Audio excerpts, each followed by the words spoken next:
જય માતાજી મિત્રો, હર હર મહાદેવ. સ્વાગત છે તમારું મારી યુટ્યુબ ચેનલ આજના સત્સંગમાં.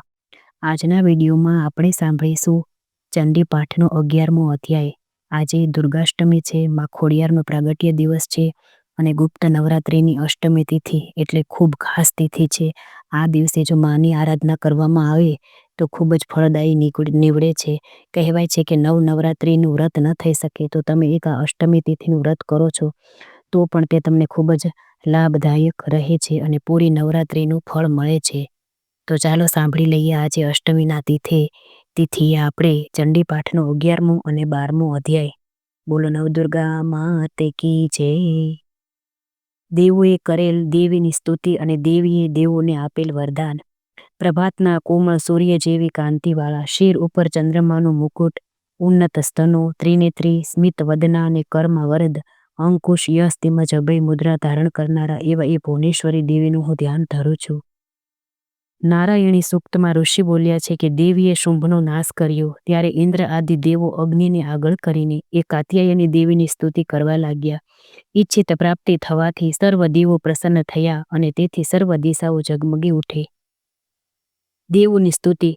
દેવોએ કહ્યું, શરણાગતની પીડા દૂર કરનારી દેવી અમારા ઉપર પ્રસન્ન થાવ. સમસ્ત જગતની માતા પ્રસન્ન થાવ. વિશ્વેશ્વરી, વિશ્વની રક્ષા કરો.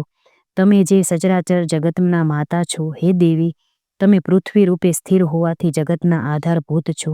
તમે જળ સ્વરૂપે સ્થિર રહી સમસ્ત જગતને તૃપ્ત કરનારા છો. તમે અનંત બળવાળા વૈષ્ણવી શક્તિ છો. તમે વિશ્વના કારણભૂત માયા છો. તમારી માયામાં સમસ્ત જગત મોહિત થયેલ છે. તમારી કૃપા વડે તો મોક્ષ પ્રાપ્ત થઈ શકે તેમ છે. હે દેવી, સંપૂર્ણ વિદ્યાઓ તમારામાં જ ભિન્ન સ્વરૂપે છે. જેટલી સ્ત્રીઓ છે તે તમારા મૂર્તિમંત સ્વરૂપો છે. હે જગદંબા, તમારામાં અખિલ વિશ્વ વ્યાપેલ છે. તમે સ્તુતિથી પરપરા વાણી છો. હે દેવી, તમે સર્વરૂપ છો. તમે સ્વર્ગ તથા મોક્ષ આપવા વાળા છો. તમે સર્વ માણસોના હૃદયમાં બુદ્ધિ રૂપે રહ્યા છો. તમે સ્વર્ગને મુક્તિ આપનારા છો. હે નારાયણી, તમને નમસ્કાર હો. ઉત્પત્તિ સ્થિતિ લય કરનાર ત્રિગુણમયી છો. કલા કાષ્ઠાદિ રૂપથી સંસારના પ્રાણીઓને બાલ્ય, તરુણ આદિ અવસ્થા આપનારા તેમજ વિશ્વનો નાશ કરવાને સમર્થ નારાયણી, તમને નમસ્કાર હો. તમે મંગલ કરનારા મંગલમયી છો. કલ્યાણ કરનારા શિવા છો. સર્વ પુરુષાર્થને સિદ્ધ કરનારા, શરણાગતને સ્વીકારનારા અને ત્રિનેત્રી ગૌરી છો. હે નારાયણી, તમને અમારા નમસ્કાર છે. સૃષ્ટિની ઉત્પત્તિ, સ્થિતિ તથા લય કરનારા શક્તિ સ્વરૂપ છો. પૂર્ણ સનાતન છો. ત્રિગુણના આશ્રય રૂપી ત્રિગુણમયી છો. હે નારાયણી, તમને અમારા નમસ્કાર છે. શરણે આવેલા દીન પીડિતોનું રક્ષણ કરનારા તથા આપત્તિઓનો નાશ કરનારા હે નારાયણી, તમને અમારા નમસ્કાર છે. બ્રહ્માણી સ્વરૂપે હંસોના વિમાનમાં બેઠેલ તથા કમંડળના જળનું સિંચન કરનારા હે નારાયણી, તમને અમારા નમસ્કાર છે. માહેશ્વરી સ્વરૂપે ત્રિશૂળ, ચંદ્ર અને સર્પને ધારણ કરનારા તથા વૃષભના વાહનવાળા હે નારાયણી, અમારા તમને નમસ્કાર છે. ત્રિલોકનું રક્ષણ કરનારા નારાયણી છો. મયુર અને કુકડાથી ઘેરાયેલા મહાશક્તિ ધારણ કરનારા કૌમારી સ્વરૂપિણી નિષ્પાપ નારાયણી, તમને નમસ્કાર હો. હાથમાં શંખ, ચક્ર, ગદા, શાંગ, ધનુષ અને ઉત્તમ આયુધો ધારણ કરનારા વૈષ્ણવી શક્તિ રૂપા નારાયણી, તમને નમસ્કાર હો. હાથમાં ભયાનક ચક્રને દાઢો પર પૃથ્વી ધારણ કરનારા વારાહ રૂપિણી નારાયણી, તમને નમસ્કાર હો. ભયંકર નૃસિંહ રૂપથી અસુરોનો નાશ કરનાર અને ત્રિલોકની રક્ષા કરનારા નારાયણી, તમને નમસ્કાર હો. મસ્તક ઉપર કિરીટ તેમજ હાથમાં મહાવજ્ર ધારણ કરનારા સહસ્ત્ર નેત્રોવાળા વૃતાસુરનો નાશ કરનાર ઇન્દ્ર શક્તિ રૂપા નારાયણી, તમને નમસ્કાર હો. શિવદૂત રૂપથી અસુરોની મહાસેનાનો સંહાર કરનાર ભયંકર રૂપ ધરનારા તથા ભયંકર ગર્જનાઓ કરનારા નારાયણી, તમને નમસ્કાર હો. દાઢોથી અતિ ભયંકર જણાતા મૂંડ, માળાના આભૂષણોવાળા મૂંડનો નાશ કરનારા ચામુંડા રૂપી નારાયણી, તમને નમસ્કાર હો. લક્ષ્મી, લજ્જા, શ્રદ્ધા, પુષ્ટિ, ધ્રુવા, મહારાત્રિ તથા મહાવિદ્યારૂપ નારાયણી, તમને નમસ્કાર હો. ભયોથી અમારું રક્ષણ કરો. મેઘા, સરસ્વતી, શ્રેષ્ઠા, ઐશ્વર્ય રૂપા પાર્વતી, મહાકાળી, નિયતા, ઈશા રૂપિણી નારાયણી, તમને નમસ્કાર હો. સર્વ સ્વરૂપા, સર્વેશ્વરી અને બધી શક્તિવાળા દુર્ગા દેવી, ભયોથી અમારી રક્ષા કરો. તમને નમસ્કાર હો. હે કાત્યાયની, 3 નેત્રોથી શોભતું તમારું મુખ સર્વ પ્રકારના ભયો સામે રક્ષણ અમારું કરે. તમને નમસ્કાર હો. હે ભદ્રકાળી, જ્વાળાઓથી વિકરાળ જણાતા ઘણા ભયાનક અસુરોનો નાશ કરનાર, તમારું ત્રિશૂળ સર્વ ભયોથી અમારું રક્ષણ કરે. તમને નમસ્કાર હો. હે કાત્યાયની, 3 નેત્રોથી શોભતું તમારું મુખ સર્વ પ્રકારના ભયો સામે અમારું રક્ષણ કરો. તમને નમસ્કાર હો. હે દેવી, તમારી જ ઘંટા સમસ્ત જગતને પોતાના નાદથી ભરી દે અસુરોના તેજ હણી નાખે છે. તે ઘંટા માતા જેમ પોતાના પુત્રોનું રક્ષણ કરે છે, તેમ સર્વ પાપોથી અમારું રક્ષણ કરો. હે ચંડિકા, અસુરોના લોહીથી ખરડાયેલું ખડગ આપના હાથમાં શોભે છે. અમારું મંગલ કરો. તમને નમસ્કાર હો. હે દેવી, તમે પ્રસન્ન થાઓ છો તો સર્વ રોગો હરી લો છો. જ્યારે તમે રોષમાં આવો છો ત્યારે સકળ ઈચ્છિત કામોને હણી નાખો છો. તમારે આશ્રયે આવેલાઓને કદી વિપત્તિ આવતી નથી. તમારે આશ્રયે રહેલાઓ બીજાઓને આશ્રયરૂપ થાય છે. હે અંબિકા દેવી, તમે તમારા સ્વરૂપને વિવિધ તથા અનેક રૂપમાં કરી આજે ધર્મદ્વેષી મહાઅસુરોનો જે આજે નાશ કર્યો છે, તે બીજા કોનાથી થાય તેમ છે. દેવોની વરદાનની માંગણી. હે દેવી, વિદ્યાઓમાં જ્ઞાનને પ્રકાશિત કરનાર, શાસ્ત્રોમાં વેદોમાં તમારી સિવાય બીજા કોનું વર્ણન છે? તમારા સિવાય બીજી કઈ શક્તિ છે જે વિશ્વને ઘોર અંધકારના મોહના ખાડામાં નાખી વટકાવ્યા કરે છે? જ્યાં રાક્ષસો હોય, ભયંકર ઝેરવાળા નાગો હોય, શત્રુઓ હોય, લૂંટારુઓના દળ હોય, દાવાનળ હોય, ત્યાં તમે જ સમુદ્રની મધ્યે પણ તમે સાથે રહીને વિશ્વનું રક્ષણ કરો છો. હે વિશ્વેશ્વરી, તમે વિશ્વનું પાલન કરો. તમે વિશ્વરૂપા છો. તમે વિશ્વને કારણ ધારણ કરો છો. તમે વિશ્વેશના વંદન યોગ્ય છો. જેઓ ભક્તિથી નમ્ર થઈને તમારે ચરણે પડે છે, તે સમસ્ત વિશ્વના આશ્રયરૂપ થાય છે. હે દેવી, તમે પ્રસન્ન થાઓ. તમે અસુરોનો નાશ કરી અમારી રક્ષા કરી છે, તેવી રીતે સદાય શત્રુઓના ભયથી રક્ષણ કરજો. જગતના પાપોનો નાશ કરો, ઉપરાંત ઉત્પાત તેમજ પાપના ફળરૂપ મહાન ઉપદ્રવો શમી જાઓ. હે દેવી, અમે તમારે ચરણે પડીએ છીએ. હે વિશ્વની પીડાને હરનારી, તમે પ્રસન્ન થાઓ. ત્રિલોકવાસીઓને પૂજન કરવા યોગ્ય પરમેશ્વરી, બધાને વરદાન આપો. દેવીની વરદાન આપવા ઈચ્છા. દેવી બોલ્યા કે હે દેવો, હું તમને વરદાન આપવા તૈયાર છું. તેથી તમારા મનમાં જે કંઈ માંગવાની ઈચ્છા હોય તે માંગો. સંસારને કલ્યાણકારી વરદાન હું જરૂર આપીશ. ત્યારે દેવો બોલ્યા કે હે અખિલેશ્વરી, તમે ત્રણેય લોકની આપત્તિઓનો નાશ કરો તથા અમારા શત્રુઓનો નાશ કરતા રહો. અનેક સ્વરૂપે દેવી બોલ્યા કે હે દેવો, વેવસ્તર મન્વંતર આવશે ત્યારે તેના 28મા યુગમાં શુંભ અને નિશુંભ નામના બીજા 2 મહાઅસુરો ઉત્પન્ન થશે. તે વખતે હું નંદગોપના ઘરે યશોદાના ગર્ભમાં અવતાર લઈશ અને વિંધ્યાચલમાં નિવાસ કરી એ બંનેનો નાશ કરીશ. ફરી અતિ ભયંકર રૂપે પૃથ્વી ઉપર અવતરીશ અને હું વેપ્રચિત અસુરોને હણી નાખીશ. હું તેમનું ભક્ષણ કરીશ, તેથી મારા દાંત દાડમના ફૂલ જેવા રાતા થશે. ત્યારે સ્વર્ગમાં દેવો ને પૃથ્વીલોકમાં મનુષ્યો મારી સતત સ્તુતિ કરતા મને રક્તદંતિકા કહેશે. ફરી પૃથ્વી ઉપર 100 વર્ષ સુધી પાણીનું ટીપું એ પડશે નહીં.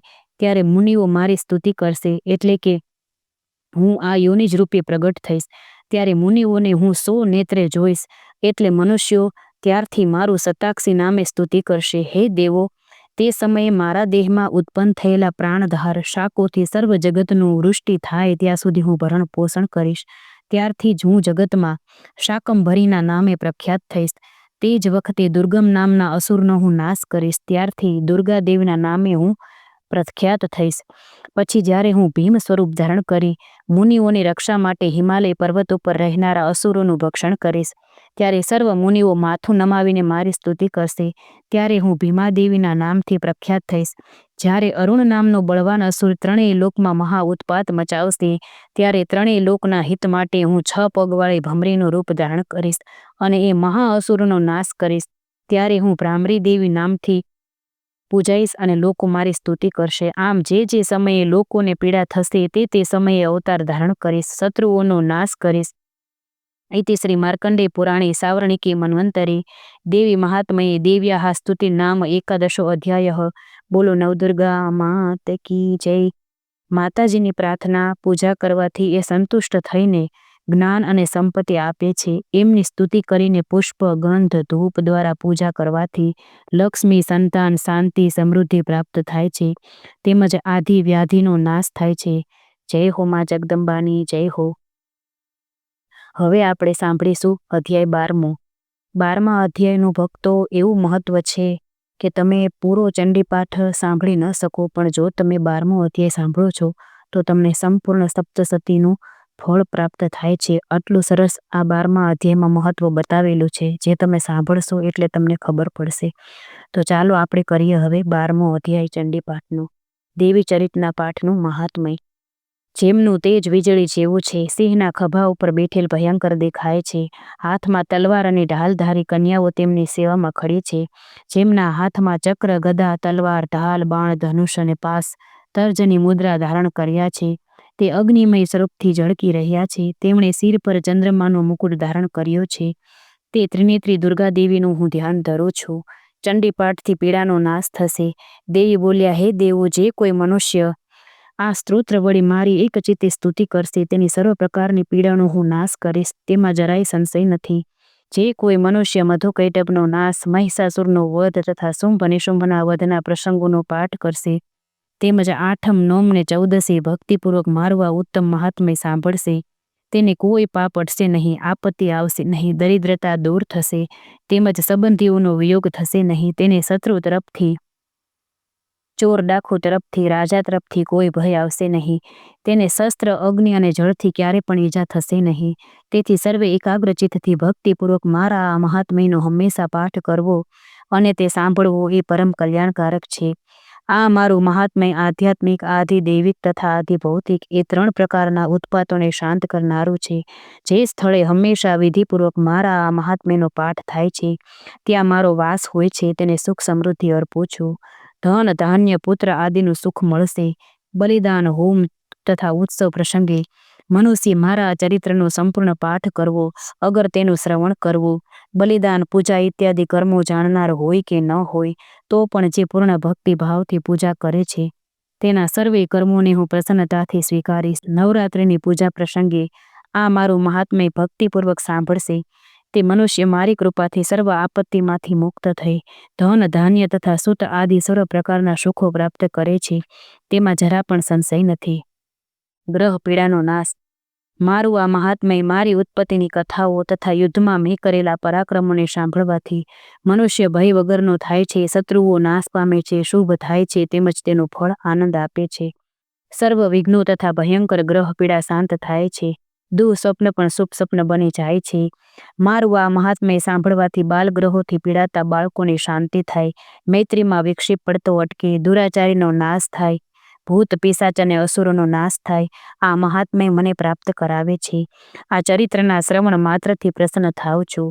પશુ, પુષ્પ, અર્ધ્ય, ધૂપ, દીપ, ગંધ આદિ સામગ્રીથી પૂજન કરી, નાના પ્રકારના અન્ય ભોગો અર્પણ કરી, દાન આપી 1 વર્ષ મારી જે આરાધના કરે છે, તેના ઉપર હું પ્રસન્ન થાઉં છું. પરંતુ મારા આ ચરિત્રનું એક જ વાર શ્રવણ કરવાથી પણ હું એટલી જ પ્રસન્ન થાઉં છું. મારી ઉત્પત્તિની આ કથા સર્વ મનુષ્યોની રક્ષા કરનારી છે તથા યુદ્ધ અંગેનું મારું આ ચરિત્ર દુષ્ટ અસુરોનો સંહાર કરનારું છે. તેનું શ્રવણ કરવાથી શત્રુનો ભય ટળી જાય છે. હે દેવો, તમે બ્રહ્મર્ષિઓએ અને બ્રહ્માએ જે સ્તુતિ કરી છે, તે સર્વે શુભ બુદ્ધિ આપનારી છે. વિઘ્નો, આપત્તિઓનો નાશ થાય છે. કોઈ મનુષ્ય વનમાં અગ્નિથી ઘેરાયેલો હોય, ચોર ડાકુએ ઝડપ્યો હોય, શત્રુઓએ તેને પકડ્યો હોય, વનમાં સિંહ, વાઘ કે હાથી તેની પાછળ પડ્યા હોય, રાજાએ મોતની સજા કરી હોય, બંધનમાં હોય, સમુદ્રમાં સપડાયો હોય, યુદ્ધમાં તેના ઉપર શસ્ત્રોની જડી વરસતી હોય, આમ સર્વ પ્રકારના વિઘ્નો અને પીડાઓ આવી હોય, ત્યારે મારા આ મહાત્મ્યને સાંભળવાથી તે સર્વે દૂર થઈ જાય છે. ભગવતી અદ્રશ્ય થયા. ઋષિ બોલ્યા. આમ કહીને ભગવતી ચંડિકા સર્વ દેવોના દેખતા અંતર ધ્યાન થઈ ગયા. પછી શત્રુઓનો નાશ થવાથી સર્વ દેવો નિર્ણય લઈને પહેલાની જેમ યજ્ઞ ભાગનો ઉપયોગ કરતા પોતપોતાના અધિકારો ભોગવવા લાગ્યા. જગતનો શત્રુ શુંભ નિશુંભ દેવી વડે નાશ પામતા બાકીના અસુરો પાતાળ લોકમાં ચાલ્યા ગયા. હે રાજન, એ ભગવતી દેવી ફરી ફરીને પ્રગટ થઈ જગતનું પરિપાલન કરે છે. તે જ આ વિશ્વને મોહિત કરે છે, તે જ આ વિશ્વને જન્મ આપે છે, તે જ પ્રાર્થનાથી પ્રસન્ન થઈને જ્ઞાન તથા સમૃદ્ધિ આપે છે. હે રાજન, પ્રલયકાળે મહાકાળીનું સ્વરૂપ ધારણ કરનારા મહાદેવી, મહાકાળી, મહાસરસ્વતી આ સકળ બ્રહ્માંડમાં વ્યાપીને રહે છે. કાળે કાળે મહામારી થાય છે, છતાં એ જ અજન્મા આ સૃષ્ટિ પ્રગટે છે.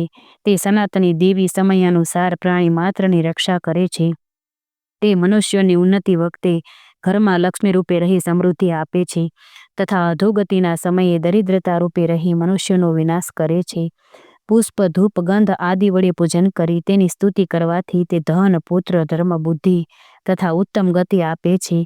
ઇતિ શ્રી માર્કંડેય પુરાણે સાવર્ણિકે મન્વંતરે દેવી મહાત્મયે ફલસ્તુતિ નામ દાદૃશો અધ્યાય. બોલો નવદુર્ગા માત કી જય.